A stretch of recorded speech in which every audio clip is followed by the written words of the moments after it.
Bonjour, Philippe Fulsac ici pour une deuxième vidéo euh, pour célébrer le prix décerné à Michel Talagrand cette année en 2024, prix Abel, qui a été décerné hier à Michel Talagrand. Alors dans cette vidéo, je vais vous parler et démontrer l'inégalité de Talagrand, inégalité que Talagrand a prouvée en 1996. C'est vraiment un très bel exemple du type de mathématiques pratiqué par Michel Talagrand, et il vous donnera aussi une idée de comment ce type d'inégalité précise des inégalités antérieures, comme par exemple l'inégalité de Magda-Hamid, et permet finalement d'obtenir des bornes plus précises en probabilité et dans les applications, par exemple en théorie des sciences, en théorie informatique, quand on analyse des algorithmes, etc. Alors, donc, l'inégalité de Talagrand a été prouvée par Talagrand en 1996. C'est une très belle application de la relation entre, justement, mesure et métrique. J'en ai parlé dans la première vidéo, la première introduction. Si vous vous rappelez mon introduction, le cadre naturel pour les inégalités isopérimétriques et les inégalités de concentration, ce sont les espaces métriques mesurés. Il nous faut une mesure. Ici, on va prendre une mesure de probabilité et une métrique. Alors, l'idée majeure, c'est qu'ici, on va le voir, c'est d'obtenir une inégalité de type inégalité isopérimétrique à l'aide d'une définition judicieuse de la métrique D. Si vous vous rappelez, dans la première vidéo, je vous ai dit comment on pouvait généraliser les inégalités isopérimétriques classiques à l'aide d'une notion de distance. Alors là, l'idée de Talagrand, c'est justement de regarder un espace probabilisé et de le munir finalement d'une distance qui va nous permettre de déduire des choses fines sur la distribution de probabilité et sur les fluctuations des variables aléatoires, et sur la concentration, par exemple autour de la moyenne ou autour de la médiane. Alors, l'inégalité de Talagrand, elle nous dit que dans un espace produit, donc on va être intéressé typiquement à la chose suivante. On va faire des tirages indépendants, par exemple n tirages, et on va être intéressé à un événement quelconque dans cet ensemble d'événements, dans cet ensemble probabilisé, et les tirages sont indépendants. Alors, on a donc équipé cet espace d'une probabilité, et donc là, l'inégalité de Talagrand nous dit que pour tout événement temps oméga, et pour tout temps positif, ou pour tout t positif, valeur de t positif, pensez à t comme une mesure numérique de la distance, alors on a la probabilité de A multipliée par la probabilité du complémentaire de l'élargissement de niveau t de A, qui est plus petite que exponentielle de moins t4 sur 4. Et donc c'est cette inégalité qu'on va se préoccuper de démontrer. Notez que si on prend un événement qui a une probabilité plus grande que 1,5, alors il est envahissant, si vous voulez, dans le sens de la concentration de la mesure, puisque on aura automatiquement, on aura très peu de chances d'être dans le complémentaire d'un élargissement de t, dès que t sera modérément grand. D'accord ? Très rapidement, ce terme-là va s'évanouir, si vous voulez, de manière gaussienne, avec une décroissance gaussienne.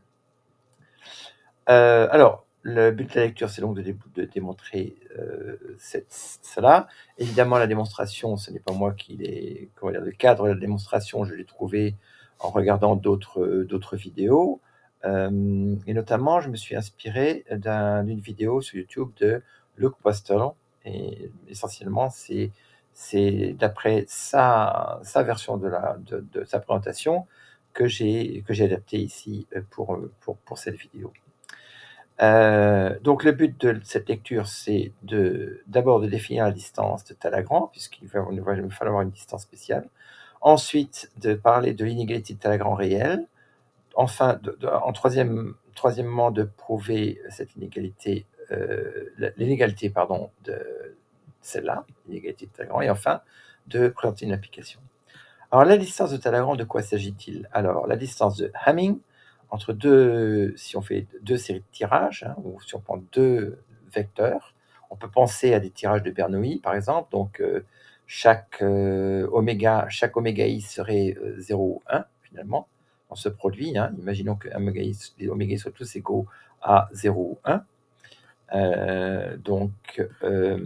Alors, la distance de Hamming, c'est simplement la distance qui compte 1 entre deux événements s'ils sont différents, et 0 1 s'ils sont égaux, et 0 s'ils sont différents.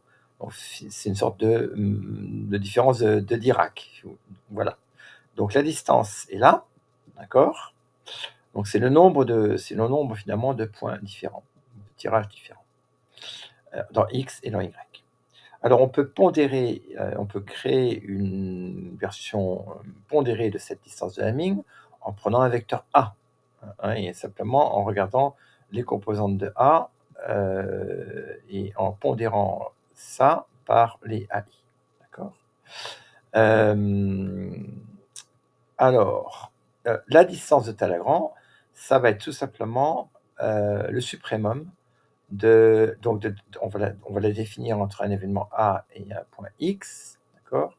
Ça va être le suprémum pour les vecteurs de norme égale à 1 des distances pondérées de Hamming.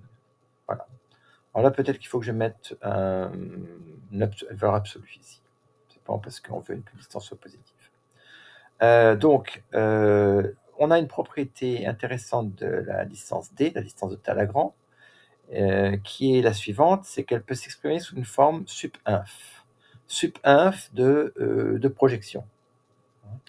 Alors on retrouve ça très fortement, enfin ce genre d'équation, on le trouve très fortement dans la théorie de la dualité, quand on parle de transformée de Legendre ou de Fenchel, d'accord? Par exemple, je me rappelle il y a très longtemps, quand j'étudiais, où je modélisais des équations de la plasticité en mécanique, on utilise des inéquations variationnelles, et effectivement, on a besoin d'appliquer, ou disons, il est commode d'appliquer des relations de dualité. Donc on parle de transformée de Fenchel, par exemple, transformée de Legendre, transformée de Fenchel. Hein. Et là, on a vraiment une expression qui ressemble à une transformée de Fenchel. Donc c'est un sup sur les vecteurs de norme 1 et un inf sur des vecteurs qui sont dans la clôture supérieure U A de X, hein, qui est un ensemble qui est défini à partir de A et X et en analysant les différences entre A et X. Alors, on peut, donc, comme je vous l'ai dit, donc, on peut partir de ce résultat, hein, pour montrer qu'en fait, on peut réaliser la distance de x à a comme en fait un minimum qui est atteint, un minimum d'une norme euclidienne pour un vecteur v dans un espace bien choisi. Et cet espace-là, c'est l'enveloppe convexe de UAX. Donc VAX, c'est l'enveloppe convexe de UAX. D'accord?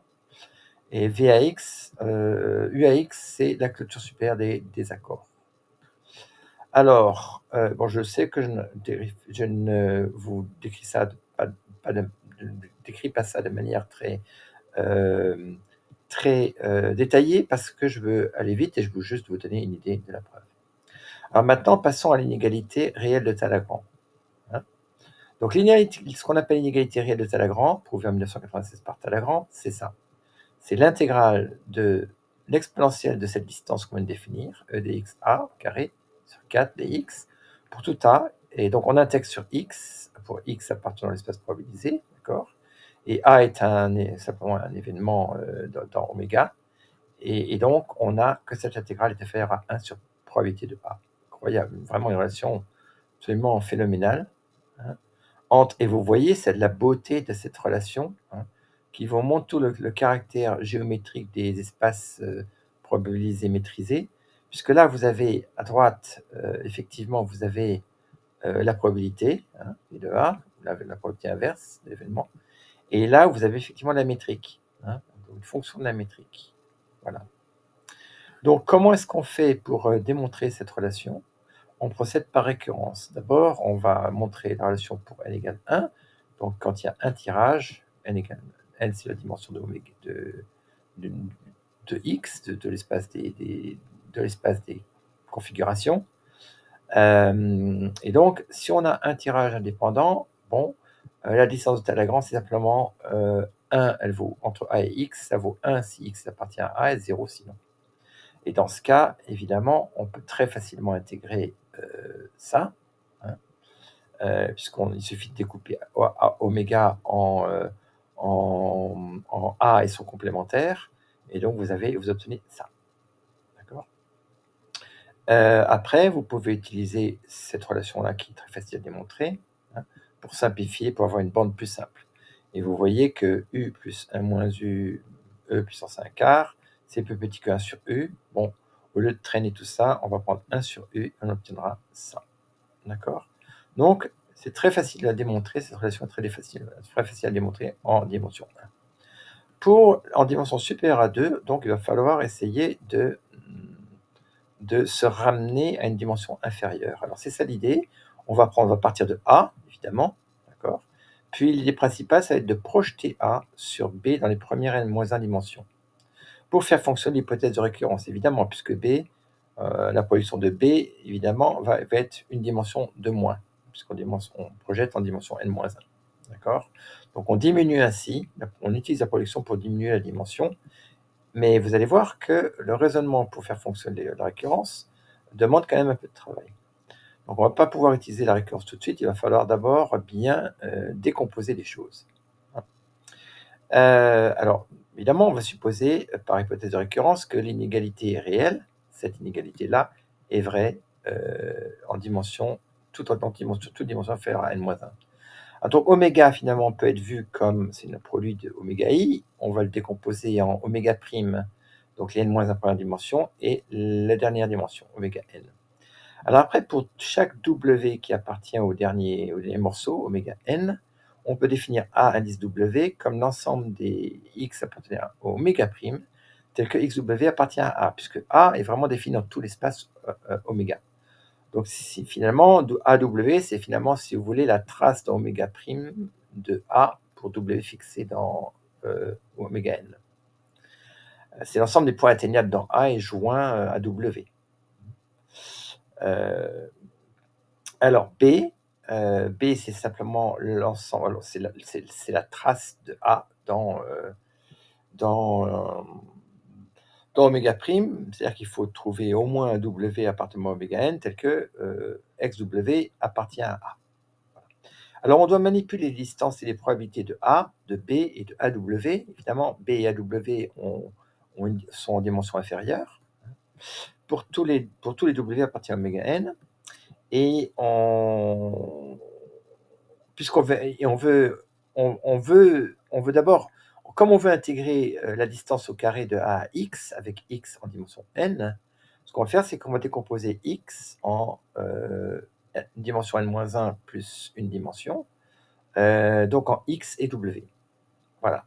Et on va donc, très naturellement, on va essayer de trouver une majoration qui fasse intervenir les ensembles B et AW.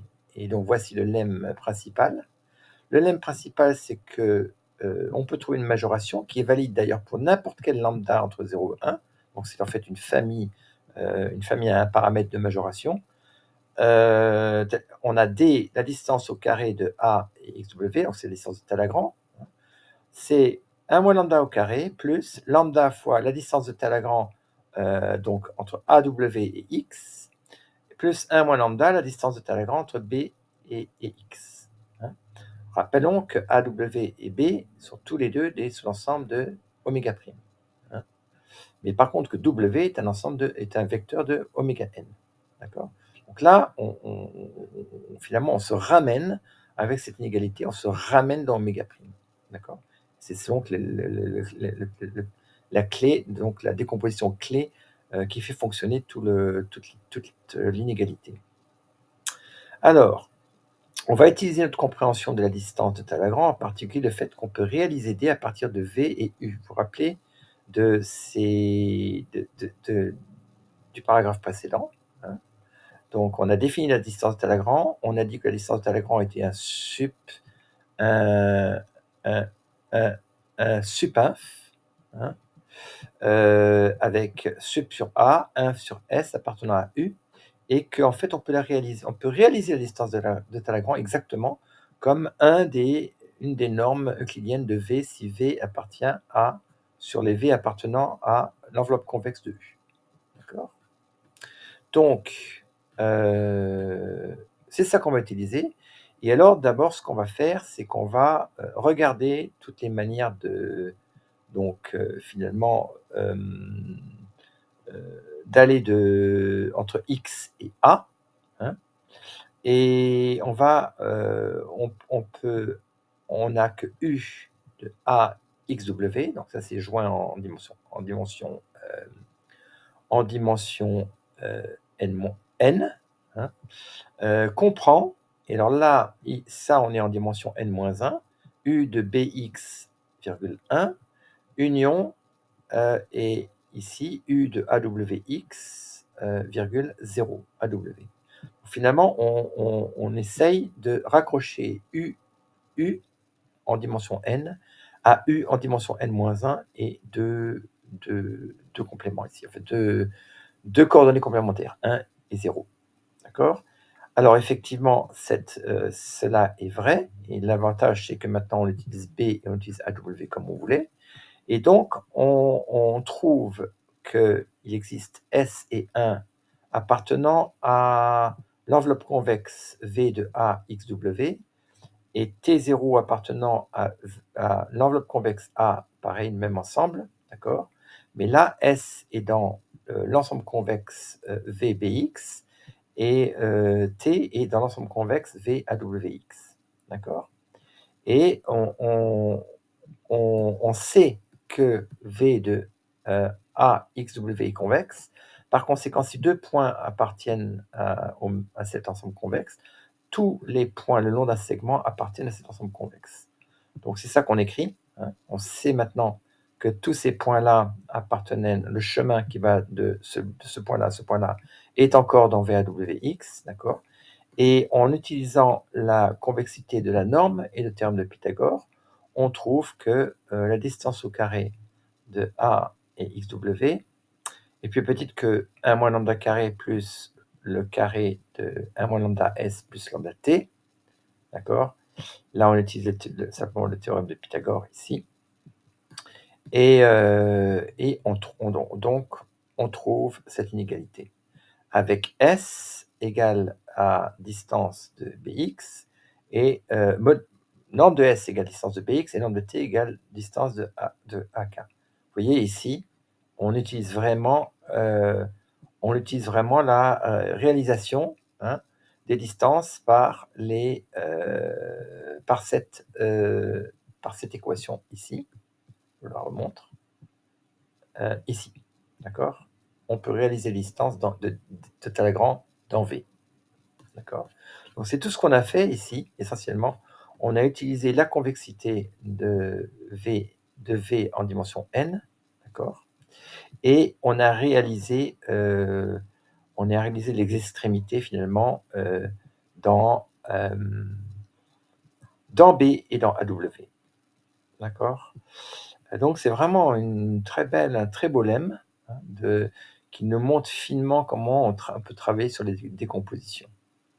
Alors maintenant, on est prêt, puisqu'on a ce lemme qui est correct, d'accord? Donc, je vous remonte ce lemme, hein. Donc, vous voyez, on veut intégrer une exponentielle en d carré ici, en dimension n, mais maintenant, on peut faire fonctionner ça.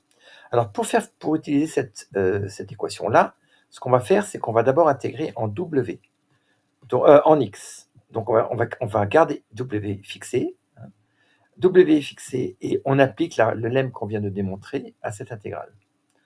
D'accord? W est fixé. On remplace simplement le majorant, on remplace l'intégrand par son majorant et on obtient donc cette équation. D'accord? Alors maintenant, on peut appliquer, donc ça c'est le terme en A, et ça c'est en AW, et ça c'est le terme en B, d'accord? Et maintenant, ce qu'on va faire, c'est qu'on va appliquer l'inégalité de Hölder. Donc on peut en fait séparer les intégrales et avoir l'intégrale de la distance en A au carré puissance lambda, intégrale de d au b au carré puissance 1 moins lambda. Et maintenant, enfin, on peut utiliser l'hypothèse de récurrence. Donc en utilisant l'hypothèse de récurrence, on peut remplacer cette intégrale exponentielle de distance au carré par 1 sur la probabilité de AW. Et pareil pour l'autre, 1 sur la probabilité de B. Donc on voit maintenant se dégager progressivement. Donc ça y est, on a utilisé l'hypothèse de récurrence. Et donc on va pouvoir maintenant, par une petite manipulation, finir la démonstration. Donc là, il s'agit maintenant d'optimiser encore une fois lambda. On peut choisir n'importe quel lambda, c'est vrai pour tout lambda ici. Et donc Talagrand montre que le bon choix de lambda, c'est que si R est assez grand, plus grand que e exponentielle de moins 1,5, il faudrait utiliser 1 plus 2 log R, sinon 0. Et on pose R égale à probabilité de A sur probabilité de B. C'est un nombre plus petit que 1. D'accord? Alors en utilisant cette majoration, cette reparamétrisation, finalement, avec lambda, maintenant une fonction adéquate de R, on trouve finalement que cette inéquation, ceci ici, est plus petit que 1 sur probabilité de B, multiplié par 2 moins probabilité de AW sur probabilité de B. D'accord? Là, j'ai utilisé justement cette relation-là. D'accord? Cette relation-là, plus petit que 2 moins R. On a juste gardé 1 probabilité de B, et puis on a réécrit cela en termes de R. Voilà. Alors là, maintenant, on est prêt, on a donc là, W est encore fixé, et donc maintenant on finit en intégrant sur W. Donc toute notre intégrale, évidemment, sur tout l'espace en dimension n, il faut intégrer, il faut finir et marginaliser sur W. Donc là, on a 1 sur probabilité de B, 2 multiplié par 2 moins probabilité de A sur probabilité de B, d'accord? Et en majoration, et donc en posant x égale à probabilité de A sur probabilité de B, on sait que ça appartient à un intervalle 0, 1, on trouve 1 sur probabilité de A multiplié par x fois 2 moins x. Or, x fois 2 moins x est plus petit que 1, quand x est entre 0 et 1, et donc on trouve 1 sur la probabilité de A. C'est la fin de la preuve de l'inégalité réelle de Talagrand.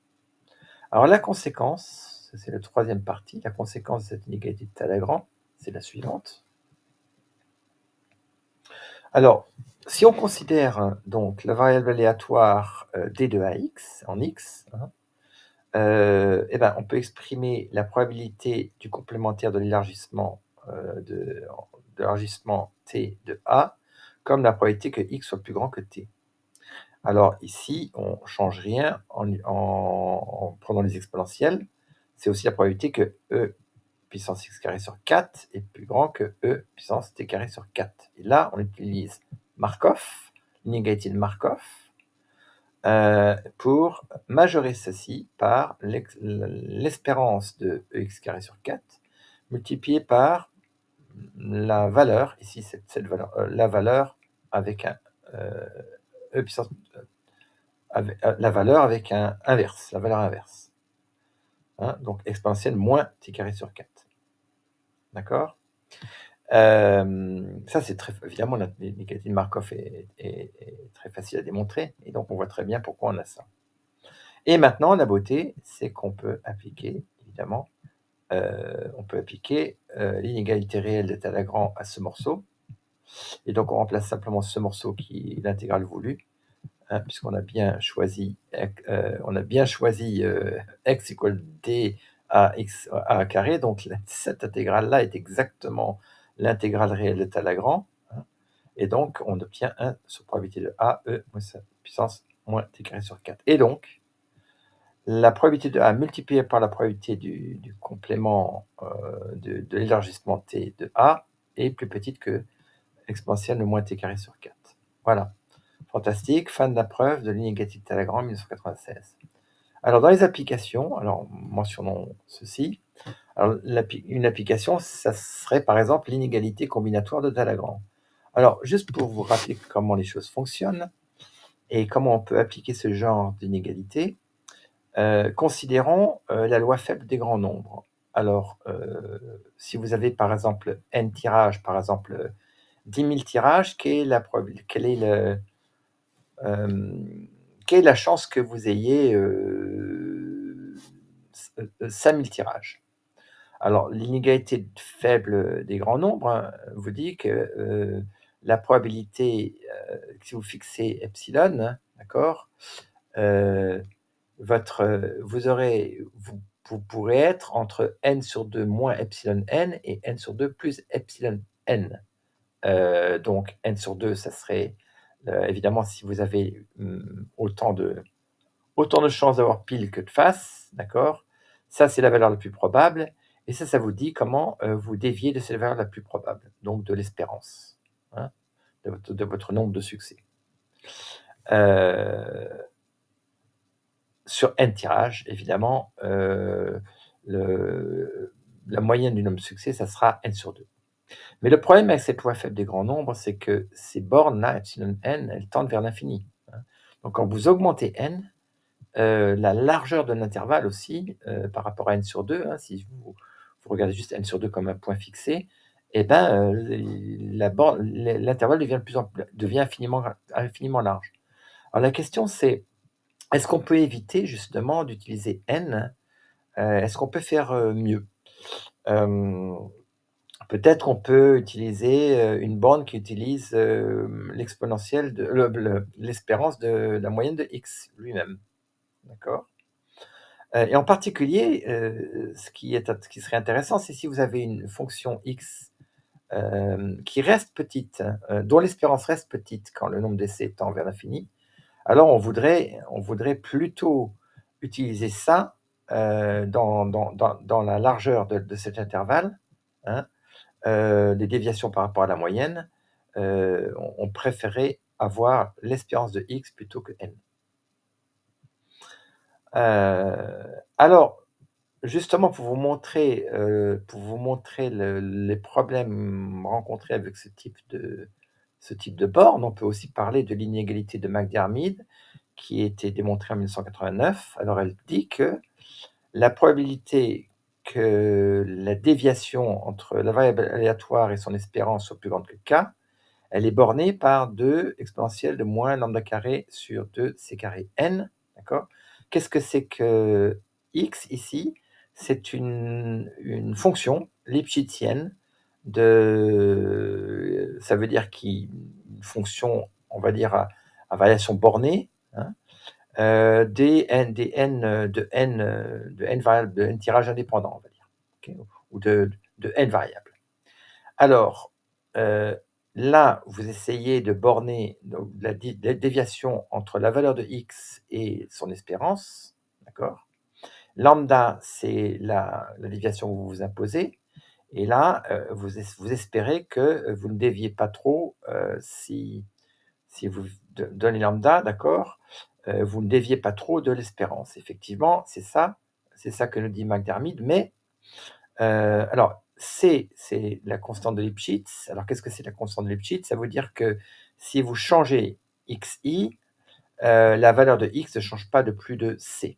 C'est une façon de décrire le côté lipschitzien de f. D'accord? Vous ne modifiez pas x de plus de c quand vous changez une valeur. Alors le problème, c'est que justement, dans cette borne, d'accord, le fait que vous ayez n ici, finalement, rend cette majoration moins intéressante. Euh, donc, euh, donc, ce qu'on voudrait, c'est qu'on voudrait changer plutôt n pour une fonction de la moyenne elle-même, de l'espérance elle-même. D'accord? Alors, est-ce que c'est possible de faire ça? Oui, c'est possible. Et justement, c'est le cas de l'inégalité de Talagrand combinatoire que je ne vais pas démontrer, mais on peut démontrer l'inégalité de Talagrand combinatoire à partir de l'inégalité de Talagrand que je viens donc de prouver. D'accord? Donc, mais pour faire ça, pour pouvoir remplacer n par une fonction d'espérance seulement, il faut ajouter une condition. Donc, le cadre pour que l'inégalité de Talagrand combinatoire soit satisfaite est le suivant. Il faut que x soit C-Lipschitzienne, positive, et qu'elle soit R vérifiable. R vérifiable, ça veut dire que il vous suffit d'avoir R, S et C au maximum pour garantir que x prend une valeur plus grande que S. D'accord? C'est ça la définition intuitive de R vérifiable. D'accord? Alors, si vous avez, et ça revient un petit peu à ce que je disais, je pense, au niveau de garder l'espérance assez petite quand n devient grand. Et donc, si x est C-Lipschitzienne et R vérifiable et positive, alors on obtient, donc Talagrand a obtenu une égalité qui est dimension libre, libre de dimension, c'est-à-dire que n n'intervient plus. Si vous voulez, c'est une inégalité universelle, une dimension universelle, ou en dimension infinie, si vous voulez. Et elle nous dit, cette inégalité de Talagrand combinatoire, que si t est assez grand, alors ça c'est un problème parce que ça limite effectivement ce qu'on va dire sur la concentration. Donc si t est plus grand qu'un certain nombre, 96 c'est racine de r multiplié par expérience de x plus 128 rc2, peu importe, hein, on a une certaine fonction des données, c'est R, donc R dans la condition de vérifiabilité, C dans la condition de Lipschitzianité, E c'est l'espérance de la variable, d'accord? Donc pourvu que T soit pas, on va dire, trop petit, ou que T soit assez grand, pareil, alors on peut garantir effectivement une concentration, hein, une inégalité de concentration universelle, puisque vous voyez qu'ici, il n'y a aucun N. Donc, X se concentre vers sa moyenne, d'accord? Et les déviations par plus de t de la moyenne décroissent très rapidement en exponentielle moins t carré sur 8 rc carré fois 4 fois l'espérance de x plus t.